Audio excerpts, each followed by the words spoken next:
예화집에서 읽었던 한 내용을 여러분에게 소개하고 시작하도록 하겠습니다. 어느 병원의 어느 병실에 두 중증 환자가 나란히 누워 있었다고 합니다. 한 사람은 창가에 있고 그리고 한 사람은 반대편에 누워 있었겠죠. 그런데 창가에 누워 있는 중증 환자가 이렇게 한 번씩 이렇게 누워 있는 상태에서 앉을 때 창가를 바라보면 반대편에 있는 사람은 궁금하지 않겠습니까? 그래서 창가에 무엇이 있냐고 물어보았더니 창가에 있는 중증 환자가 친절하게도 설명을 잘 해주었다고 합니다. 지금 창가 밖에는 아름다운 호수가 있습니다. 또 물어보니까 거기에는 호수에 아름다운 백조들이 지금 뛰어있는 모습이 보이고요. 또 산책하는 젊은 남녀가 있고 또 아이들이 재밌게 뛰어노는 그 모습들을 하나하나 들려주었다고 합니다.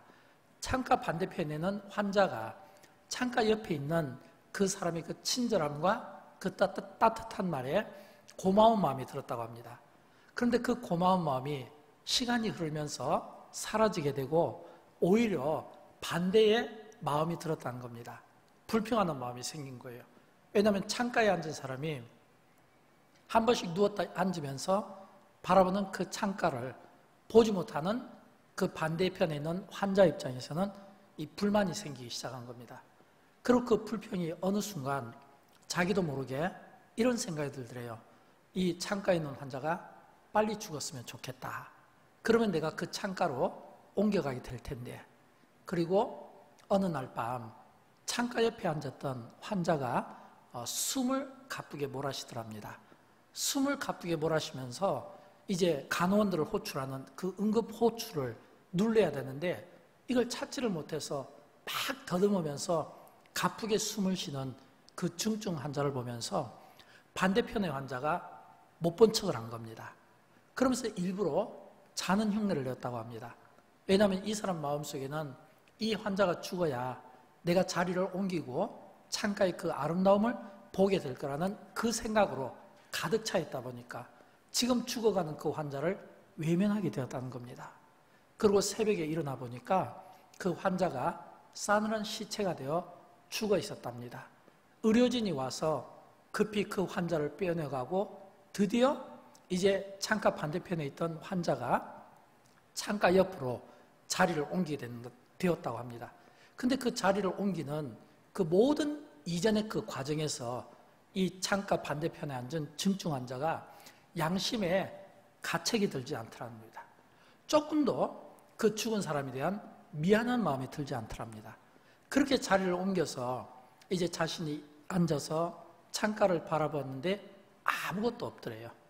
창가밖에 아무것도 없더래요.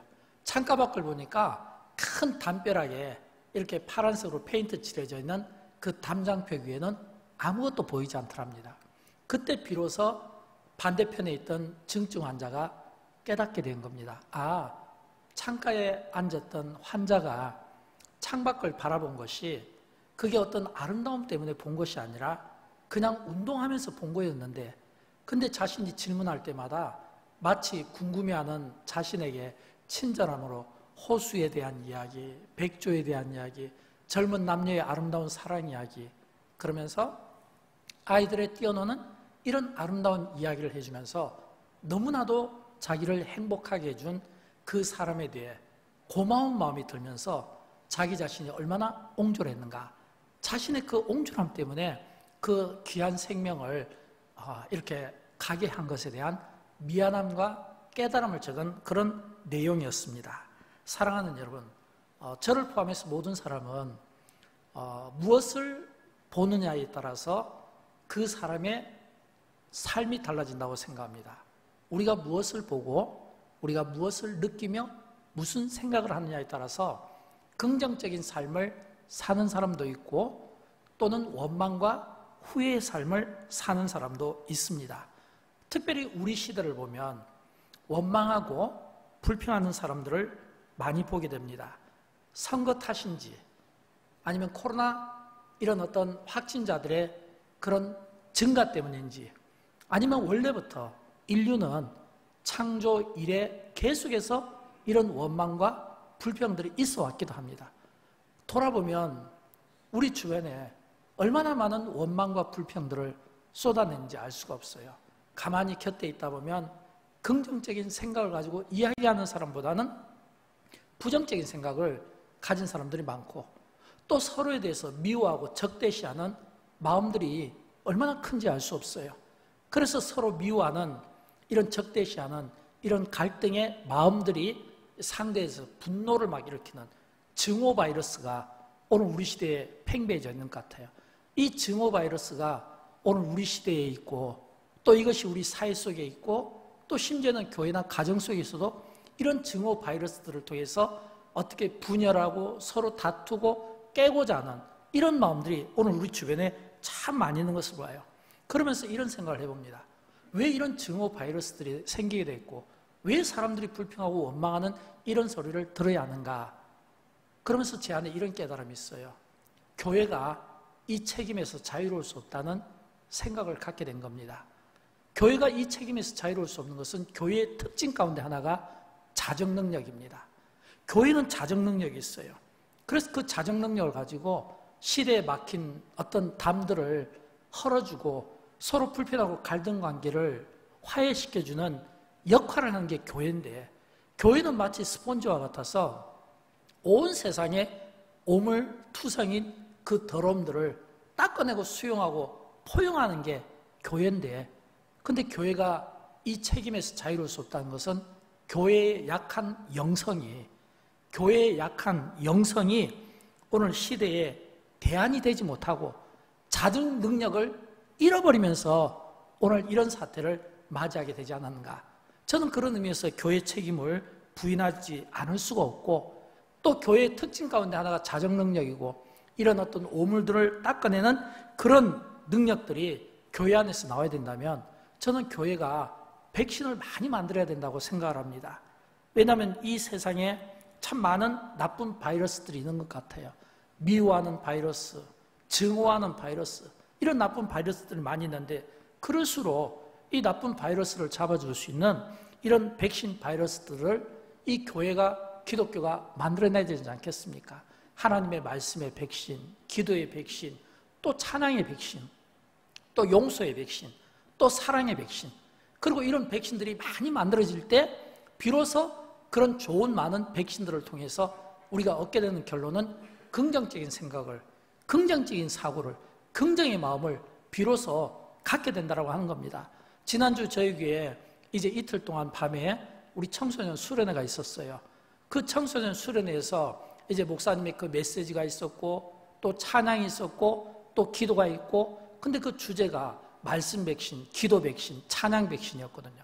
이 보면 참 그 아이들이 짧은 시간에 변화되는 모습을 보면서, 참 우리가 약한 영성이지만 우리가 이런 말씀과 기도, 찬양에 이런 백신들을 잘 맞으면 우리가 회복하고 얼마든지 성령 충만할 수 있다는 이런 가능성과 이런 회복의 모습을 보게 된 겁니다. 저는 그런 것처럼 오늘 이 나쁜 이 세상의 모든 백신들을 없애기 위해서는 물론 우리가 몸의 백신을 위해서 또 우리가 참 또 이런 좋은 백신들을 맞아야 되겠지만, 하나님의 말씀의 백신, 찬양의 백신, 기도의 백신, 사랑의 백신, 용서의 백신, 이런 것들이 모아져서 이런 긍정의 백신들을 우리가 많이 주변에 우리가 소개하고, 우리를 통해서 이런 긍정의 백신들을 통해서 이 세상이 회복되고, 이 세상에 여전히 믿는 우리를 통해서, 믿는 교회를 통해서 시대의 대안이 된다고 하는 사실을 보여줄 수 있기를 주님의 이름으로 축원드립니다. 저는 그런 의미에서 여러분에게 질문하고 싶어요. 여러분은 그러면 긍정적인 사고를 가지고 사는지 아니면 부정적인 사고를 가지고 사는지, 만약 제가 질문하면 저를 포함해서 우리 모두는 똑같은 질문을 하게 될 것입니다. 우리는 긍정적인 사고를 가지고 살고 있습니다. 그러나 여러분, 우리가 긍정적인 사고를 가지고 살고 있습니다 라고 이야기하지만, 그러나 그렇게 살지 못하는 우리의 한계를 우리가 보지 않습니까?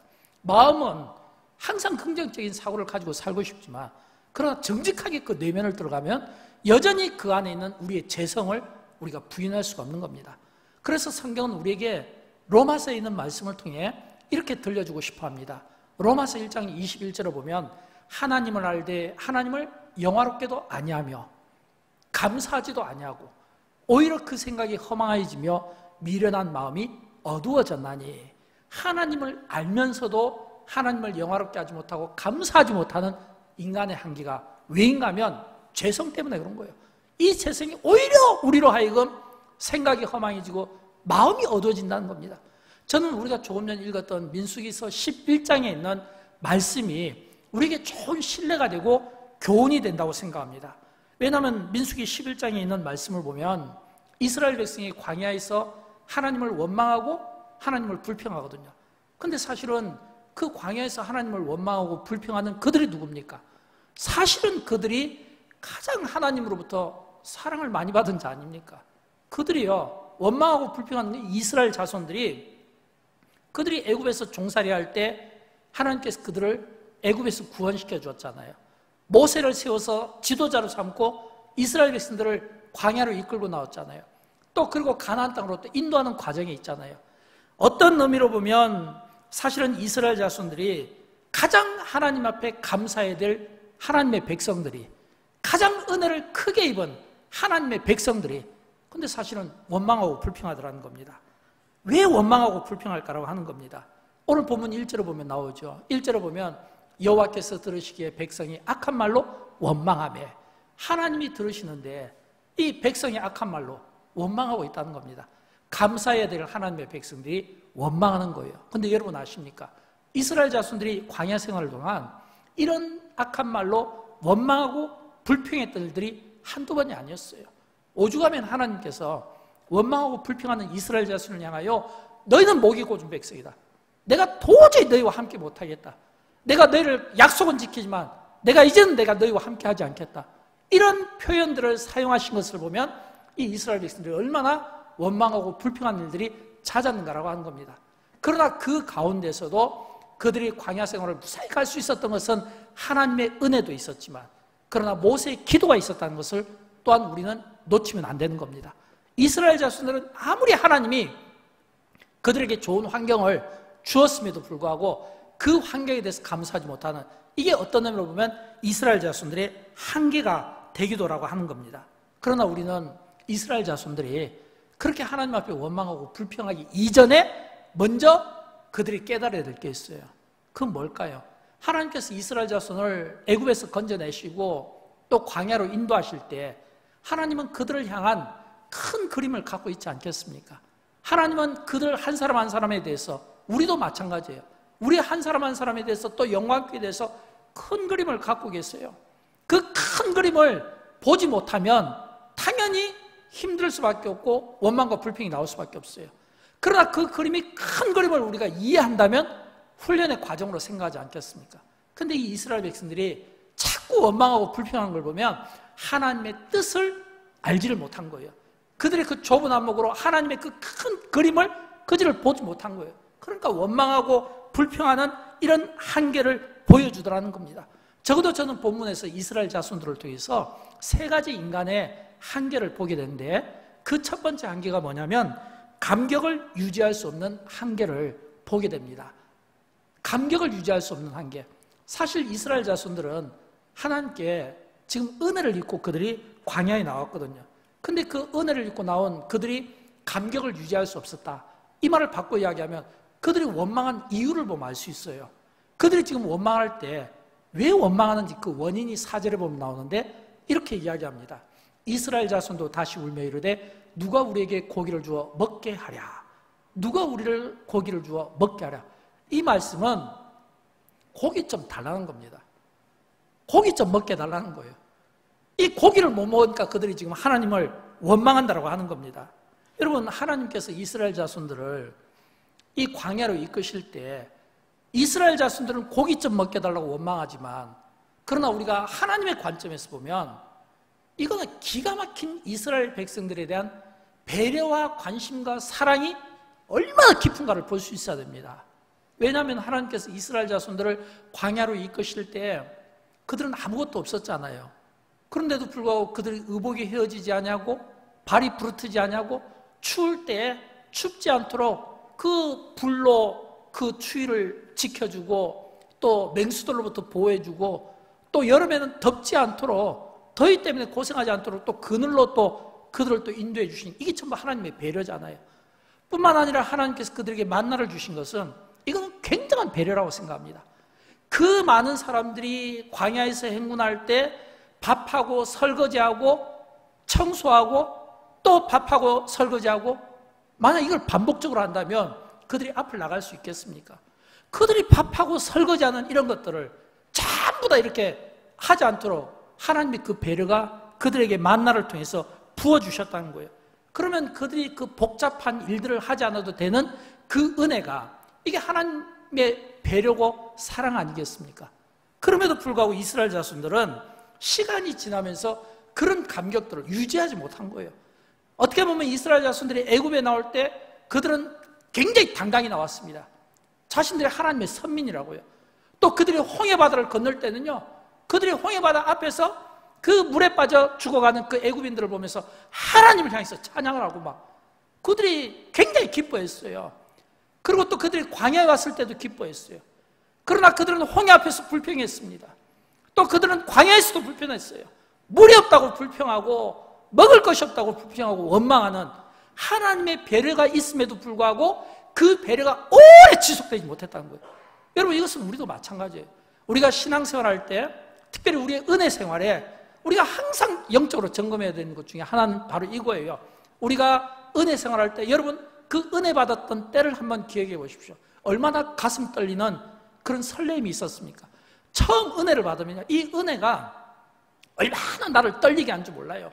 예배가 기다려지고요, 주일이 기다려지고요, 또 말씀이 기다리고 막 시간마다 찬양하고 싶고 기도하고 싶고, 은혜 받으면 누가 가르쳐주지 않아도 그냥 자연적으로 내 몸이 막 이 하나님의 은혜에 감동이 되어서 이 감격 속에서 이 기쁨과 감사가 늘 고백되어지고, 그냥 기도할 때마다 힘이 나고 찬송할 때마다 힘이 나고, 이게 은혜 받은 자의 모습이잖아요. 그러나 우리는 성경을 통해서 보면 그 은혜가 계속해서 유지되지 못하는 인간의 한계를 보게 됩니다.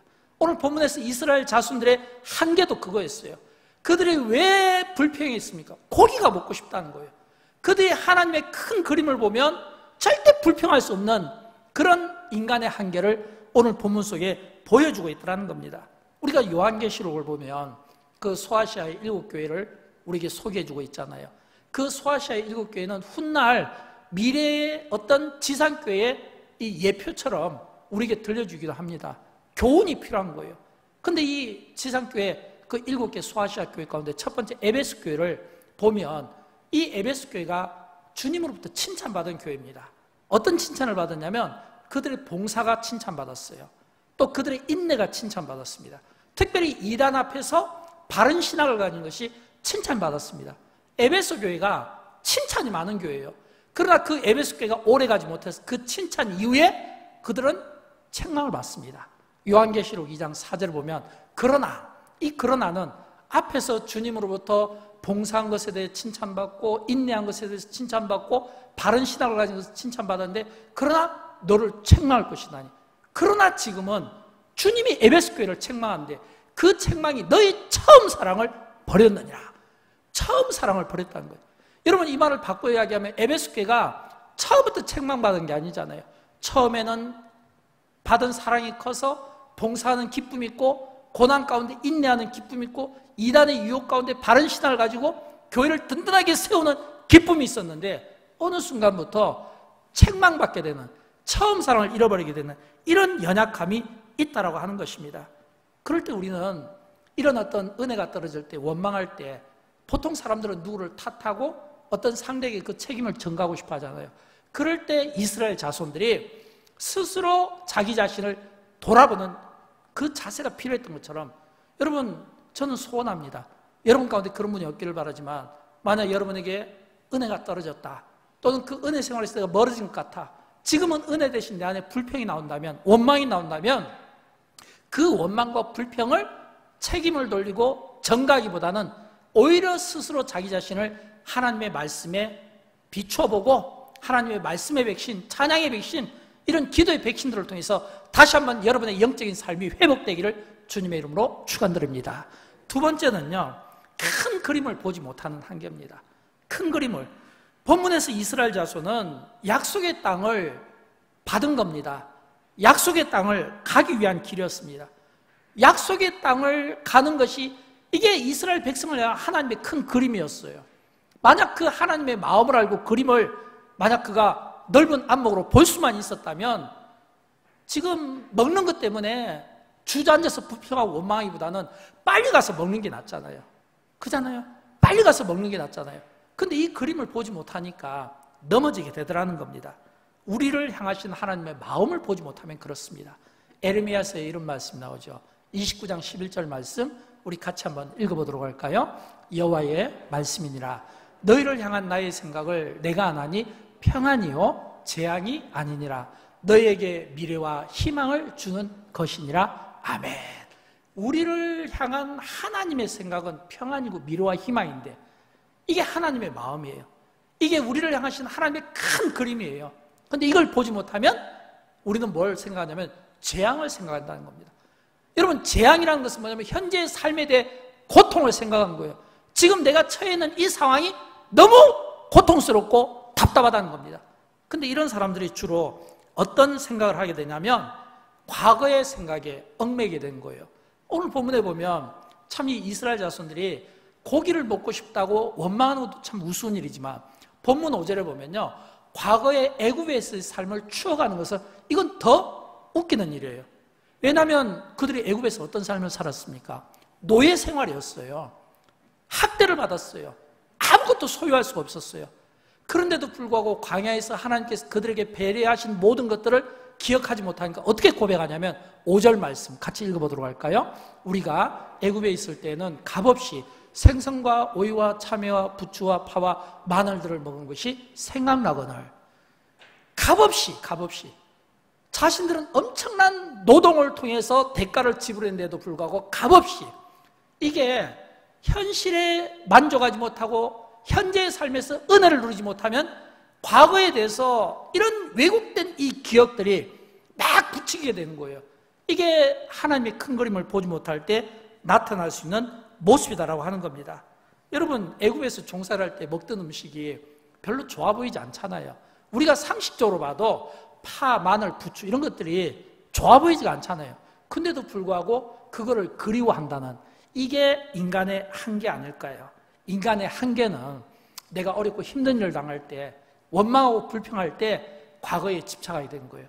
그래서 현실의 삶에 만족하지 못한 사람들의 특징은 전에는 이랬는데 저는 여러분 전에는 이랬는데 이 비교는 곧 지금 내가 현재 만족하지 못하는 거예요. 전에는 이거보다는 차라리 굳이 평가를 하시냐면 하나님이 미래에는 나의 삶을 어떻게 축복하실 것이다. 이렇게 우리의 언어가 바뀌었으면 좋겠어요.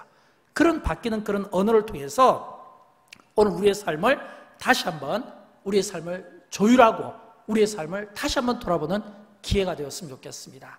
세 번째는 주변 사람들의 영향을 받는 한계입니다. 이 이스라엘 자손들이 주변 사람의 영향을 받고 있어요. 본문 4절을 보면 그들 중에 섞여 사는 다른 인종들이 있어요. 이 말은 이스라엘 자손이 애굽에서 나올 때 이스라엘 자손만 나온 것이 아니라 다른 인종이 섞여 나왔다는 겁니다. 출애굽기에 있는 말씀인데 출애굽기 12장 37절과 38절 말씀이에요. 같이 읽어보도록 할까요? 이스라엘 자손이 라암셋을 떠나서 숫곳에 이르니 유아 외에 보행하는 장정이 60만 가량이요 수많은 잡족과 양과 소와 심이 많은 가축이 그들과 함께 하였으며, 여기에 보면 수많은 잡족이 나오잖아요. 이 말은 이스라엘 자손이 애굽에서 나올 때 따로 나온 수많은 잡족이 있다는 겁니다. 근데 이 수많은 잡족은 주인공이 아니에요. 어떻게 보면 이스라엘 자손들 입장에서 볼 때는 이방인이에요. 이 수많은 잡족이 만약 경제적인 여유가 있었으면 그들이 따로 나오겠습니까? 애굽에 대한 화려함이 있으면 애굽 생활에 만족하면 그들이 따로 나오겠습니까? 이 수많은 잡족이 이스라엘 자손을 따로 나온 것은 애굽의 생활이 고되고 노역되고 심히 힘들었기 때문에 따로 나온, 그러나 어떻게 보면 그렇게 크게 여겨지지 않는 시시한 민족들일 수 있다는 겁니다. 잡족이라는 표현을 쓴 게 그거예요. 그런데 문제는 이스라엘 자손들이 하나님을 원망할 때 그 원망하는 이유가 이 잡족의 영향을 받았다는 겁니다. 여러분, 우리 그리스도인들이 세상을 살아갈 때 우리만 살아갈 수 없어요. 우리가 독불장군처럼 우리만 살아갈 수 없어요. 인간은 에덴 동산 이후에 아담이 혼자 산 그 독초하는 모습이 좋지 못해서 하와가 있었던 것처럼 인류 역사를 보면 계속 인간은 함께 살아가는 공동체를 만들지 우리 개인, 내가 좋은 사람들만 함께 살아갈 수가 없는 겁니다. 그래서 우리를 세상에 두실 때 예수님께서 너희가 세상에서 빛이 되라, 너희가 세상에서 빛이 되라, 이 말은 세상을 등지고 살 수 없는 세상 속에서 함께 살아가는 그리스도인과 비그리스도인이 함께 살아가는 겁니다.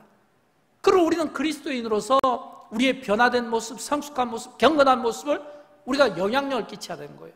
여러분 한번 스스로에게 질문해 보십시오. 내가 그리스도인으로서 내가 사는 집 주변에서, 내가 사는 직장의 울타리에서, 내가 사는 그 어떤 공동체 속에서 내가 그리스도인으로서 영향을 끼치고 있는지, 아니면 내가 오히려 세상 사람들의 영향을 받고 있는지, 이걸 한번 여러분 점검해 보십시오. 왜 세상 사람들이, 비그리스도인들이 기독교인들에 대해서 이렇게 불편한 심기를 드러내고 화를 낼까요? 다른 게 아니에요. 뭐 교회가 나쁜 일을 했어요? 그게 아니잖아요. 그리스도인들의 삶에 대한 기대감이 있는 겁니다. 적어도 너희가 그리스도인이라면 우리와 달라야 된다는 어떤 그리스도인에 대한 기대치가 있는 겁니다. 우리는 나쁜 짓하고 죄짓고 거짓말하지만 너희는 그렇게 살면 안 된다는 기대치가 있는 겁니다. 근데 그리스도인들이 이 비그리스도인들 속에 섞여서 오히려 영향을 끼치는데 영향을 받고 산다 이거예요. 내가 세상에서 그리스도인으로서 복음의 영향을 끼치며 사는지, 아니면 내가 오히려 세상 사람들의 영향을 받으면서 사는 건지. 오늘 본문에 보면 수많은 잡족들, 이거는 주인공들이 아니에요. 하나님이 이스라엘 자손들을 광야로 이끌어 놓을 때 그냥 따라온 사람들이에요. 그런데 그 따라온 그 잡족들에게 지금 영향을 받고 있다는 겁니다. 이스라엘 자손들이, 하나님의 백성들이 영향을 받고 있더라는 거예요. 시시한 잡족들에게. 근데 그 영향이 뭐냐면 그들 속에 있는 그 고기를 탐욕으로 보고 그런 탐욕에 의해서 하나님을 원망하고 불평하는 일들이 생기게 되더라라고 하는 것을 우리가 보고 있는 것입니다. 저는 여러분, 그래서 우리의 예배가 저는 중요하다고 생각합니다. 왜 예배가 중요하냐면 우리가 불평하고 원망하고 또 우리가 갈등하는 어떤 이런 증오 바이러스 같은 것들이 우리 속에 막 품어낼 때 우리는 예배를 통해 하나님의 말씀으로, 이 말씀의 백신으로 우리가 다시 한번 우리의 삶이 회복되고, 또 예배를 통해서 우리가 나쁜 마음이 들지 않도록 하나님의 말씀으로 항상 우리가 조율하는, 예배를 통해 하나님이 우리를 치료하시고 우리를 만져주시고 우리를 회복시켜 준 것을 우리가 느낄 수 있기 때문에 그렇어요. 그래서 예배가 중요해요. 우리 선대의 우리 부모님들은 지금부터 좋은 환경은 아니었지만 얼마나 예배를 소중하게 여겼는지 모릅니다. 예배 생활에서 성공하니까, 신앙생활에 기쁨이 있고 예배 생활에서 성공하니까 자신의 어떤 달라진 삶을 통해 그 주변에는 그 공동체에 영향력을 끼치며 살아가더라라고 하는 겁니다. 여러분, 저는 이런 의미에서 오늘 본문 속에 있는 이스라엘 자손들이 보여준 그 세 가지 한계는 우리가 이 땅에서 똑같이 살아가면서 우리가 느끼지 않으면 안 되는, 같은 공감하는 그런 한계가 아닐까요? 이런 한계를 우리가 어떻게 극복해야 될까요? 적어도 이런 한계를 극복하려면 저는 예배에서 승리해야 된다고 생각합니다. 그러면서 한계를 극복하기 위해서는 첫째는 본질 회복에 힘쓰는 것이 중요합니다. 무엇이 본질 회복입니까? 본문에서 이스라엘 자손들이 본질은 그들이 광야를 가는 겁니다. 광야를 가는 게 그들의 본질이에요. 그러나 잡족들은 그 본질이 뭐예요? 먹는 데 있다는 겁니다.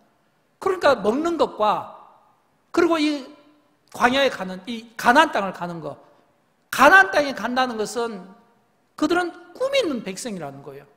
반면에 잡족들이 먹는 데 관심이 있었다는 건 꿈이 없는 백성이라는 거예요.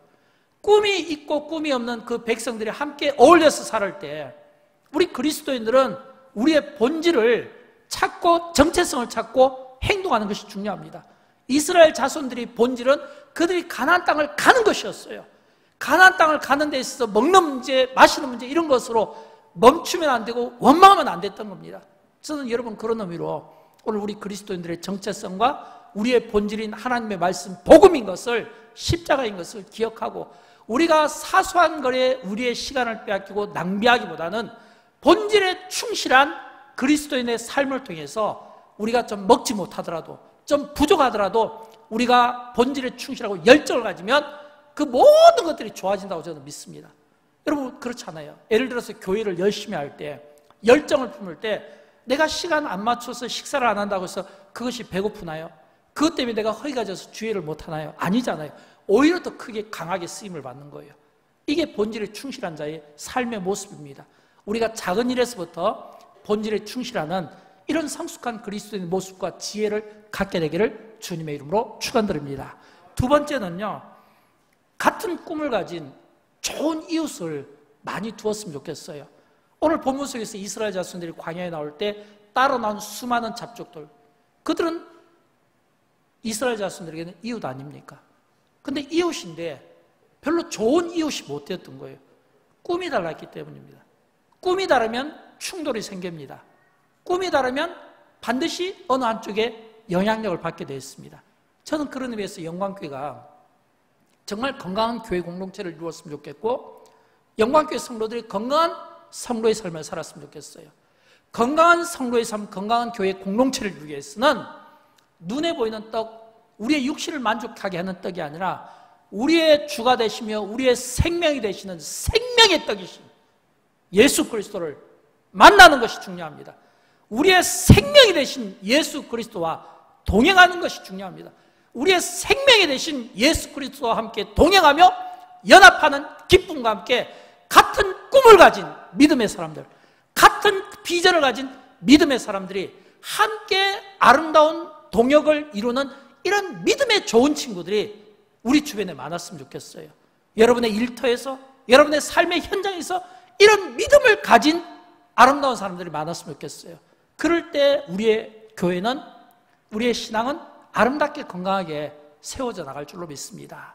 마지막으로 세 번째, 우리의 한계를 극복하기 위해서는 우리 안에 감사하고 기도하는 마음이 필요합니다. 사랑하는 여러분, 여러분의 한계는 무엇입니까? 모든 사람은 다 한계가 있습니다. 물질의 한계가 있고요, 건강의 한계가 있습니다. 또는 인간관계의 한계가 있습니다. 또는 어떤 어려움이 닥치는 그 어려움의 한계가 있습니다. 어떤 사람에게는 어려움이 되고, 어떤 사람에게는 시련이 되고, 어떤 사람에게는 시험이 됩니다.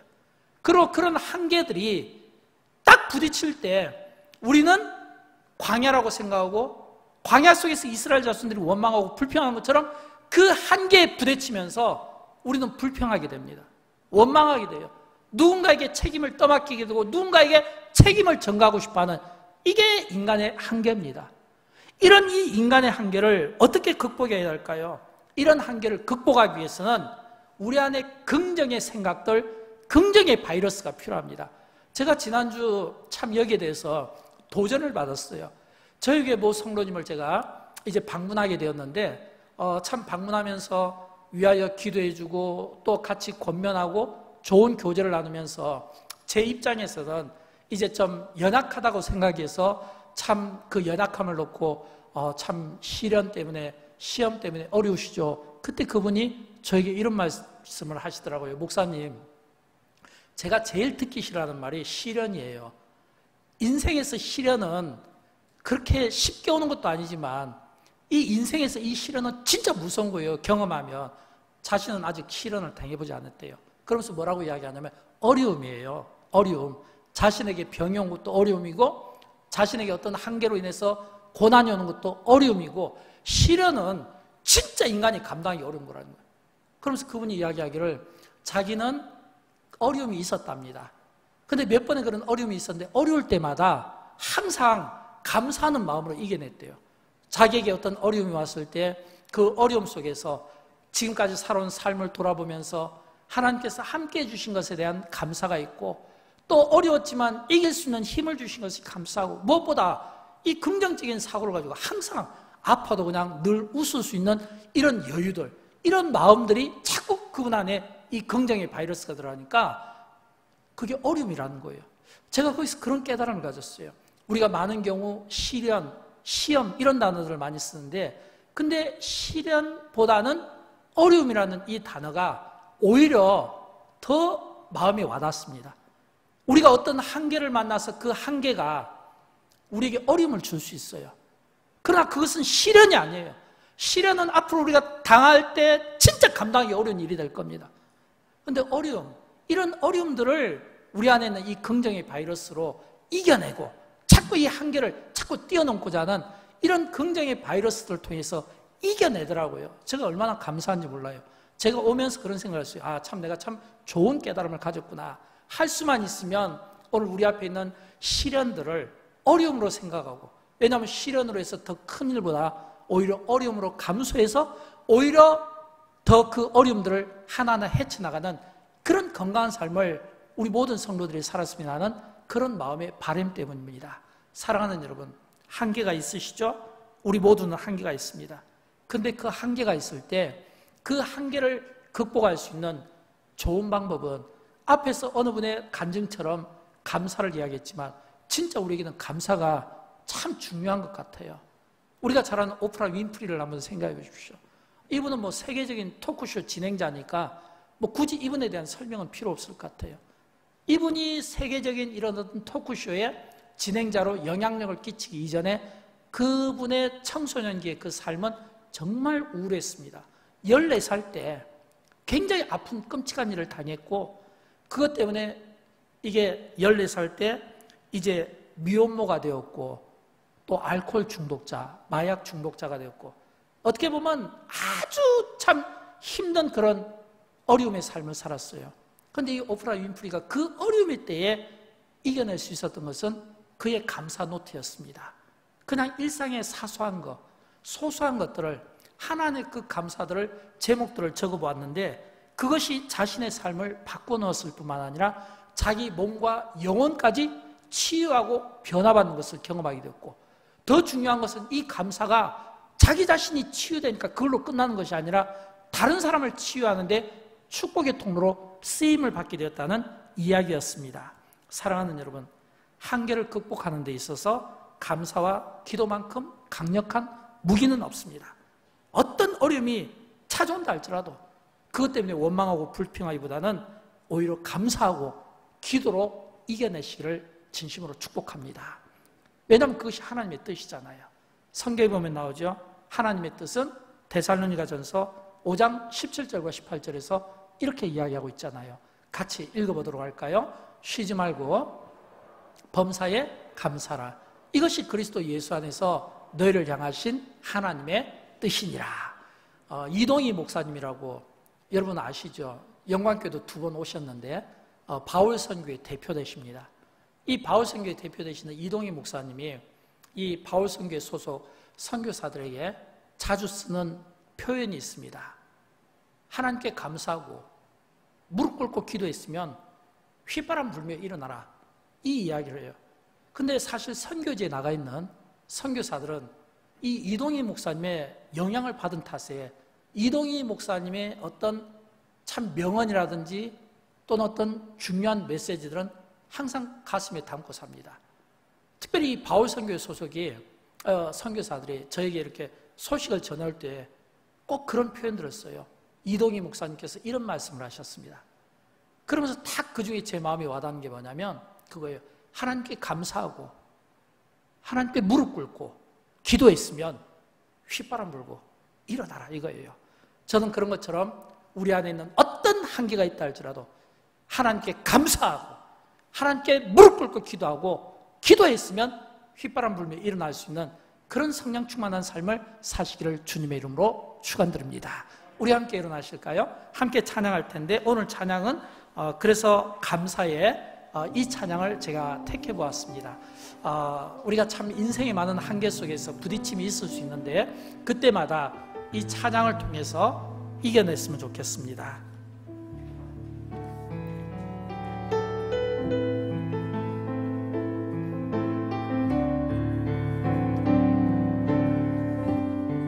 감사해, 감사해.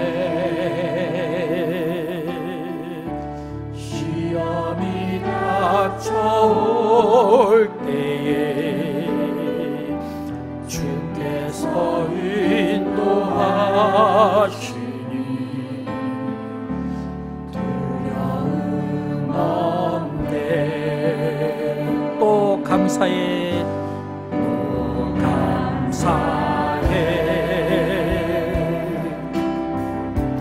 고통이 찾아올 때에 주께서 지켜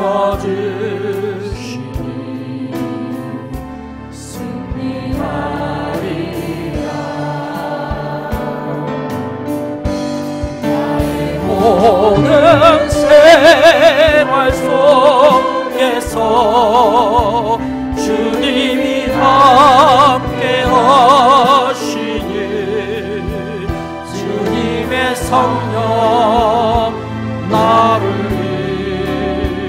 인도하시니 밤에 나를 찾아올 때 주님 지켜주시니 주님의 성령 나를 인도하시니 나의 모든 생활 속에서 나의 모든 생활 속에서 주님이 함께 하심을 믿으시기 바랍니다. 함께 하시니 주님의 성령 나를 인도하시니 시간에 나를 찾아올 때 주님이 지켜주십니다. 지켜주시니 주님의 성령 나를 인도하시리